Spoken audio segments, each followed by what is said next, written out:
Allora, rispetto a questo caso ci è stato comunicato verbalmente che la prima diagnosi che è stata fatta sul soggetto è quella di malaria.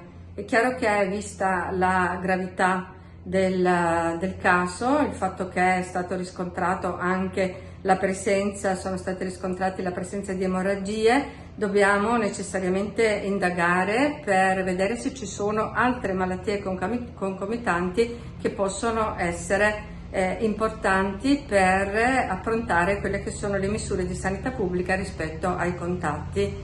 Quindi al momento aspettiamo, perché ci vuole qualche giorno prima di avere tutte le diagnosi. Nel frattempo, quanto abbiamo fatto, la segnalazione è stata naturalmente condivisa col Ministero della Salute, come prevede la norma, con l'Istituto e anche con lo Spallanzani, che è il nostro laboratorio di riferimento.